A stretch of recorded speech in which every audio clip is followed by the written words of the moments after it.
How difficult is it to sort of run from behind the camera back to this, you know, in front of the camera? And well, when I'm in a film I'm directing, I'm much more prepared as an actor than I ever would be normally. So I just sort of turn up and learn the lines and makeup. When I'm a director, I'm really prepared because I've got, you know, feels there's such a lot more responsibility, and so therefore, as an actor, I take some of that, you know, preparedness. And someone fart. Yeah, someone's totally ripping him back there. Margaret? So Margaret, you know. And so, actually, I think it sounds, in a way, you know, I like directing myself because A, I love the director, and B, I think my leading actor is great. But also that when it comes to actually acting, because you've got so much else to think about, I actually obsess less about it. I don't even think about the acting, I just do it. And I think therefore it's better. Do you have a love of directing like you do for acting? No, it's more like a kind of a crazy one-night stand with no love. Do you know what I mean? It's one of these nights you just think, I want this now. Yeah. And then I don't want to do it for a long time. I'm really curious if your all-time sort of passion is theatre.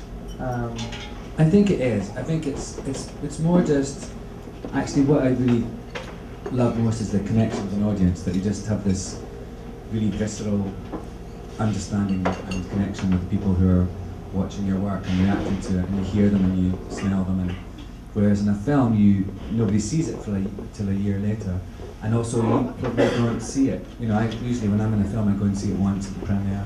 Actually, with the film that I direct, I go and see it quite a lot because I go to film festivals and I'm quite intrigued about how people react to it. So it's more like a piece of theatre because I listen to it. But of course, you can't change it, you can't modify it. So I think because of the whole kind of, I'm a human being and I like to know that how I want to present myself to the world is being received in the right way. So I think that's why theatre is so important. You grew up in Scotland. Yes. Well, I grew up on a country estate. My dad was a forester, so I grew up literally in a forest. And our nearest neighbour was like a mile away.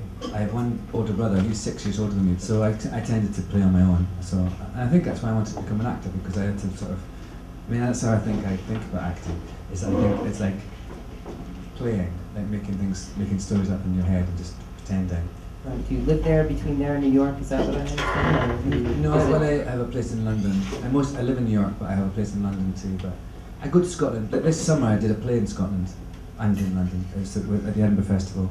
So I go back, and usually when I go back, I kind of go under the radar and just see my mum or something, or see some friends.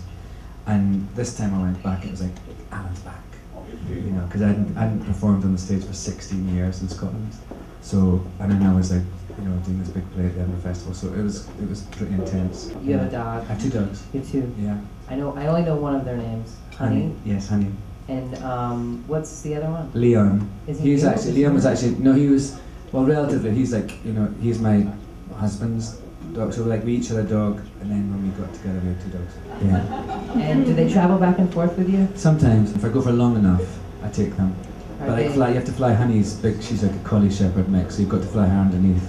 Oh, yeah. And it was one time last year when I did this big event in London last year, and it was for quite a long time, so I wanted to take the dogs. And I also thought, if I'm going to play someone who's a gay man in a concentration camp, I'm going to be so fucked up. I want to have my home around me and have my dogs and everything. So I took them, but I really didn't want to fly Honey on the plane. I was so nervous. You hear all these horror stories and everything. So this bloke I knew had a private plane company, and he once flew Honey from New York to LA, but she had to hitch a lift with someone who rented the plane, and it was that you know Laverne and Shirley. Yeah. One of them. I can't remember. Penny Marshall. Yeah, Penny Marshall. Yeah. And so my dog was more traumatized by flying with Penny Marshall. She got in the hole. Did you rescue Honey? Honey is a rescue dog. Tell me her story. Honey, this is really sad, actually. Okay. Okay, so like my friend Whitney was volunteering for this organisation that's basically when the dogs are going to get killed in the pound, the day they're getting killed, they take them into their pound and they keep them until they get fostered or adopted. Cheery story. And I had to have a trainer. I had to like get some help because she was really nuts. and she said that, you know, when she got crazy, I had to hold her down. So I remember one time I was walking my dog in like Chelsea, you know, on 8th Avenue in New York, and she had a frenzy attack, and I literally had to hold her, lie on top of her, and she started her paws out like this,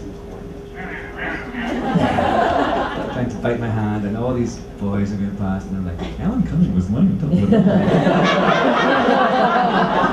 And years go by, and I go, I think I saw you on 8th Avenue one time. And so anyway, 25 cents. That's 8th Avenue peep that's show. right, yeah. Alan Cumming and his dog. So much funny. And then anyway, so I smothered her with love. I smothered her with love, and now she's a really calm, lovely dog. Big, you know, there's big piles of trash bags, and she's really scared of that, and really scared of dumpsters. Oh, yeah. And then she used to love homeless people. They'd be walking along, she'd just like hoik the leash and walk over to a homeless person. Oh, and I think homeless people, I think she was chucked in a dumpster, and homeless people look after her until she got caught by them. You probably just figured it out. Totally CSI honey. That's right. This was a bit she meant.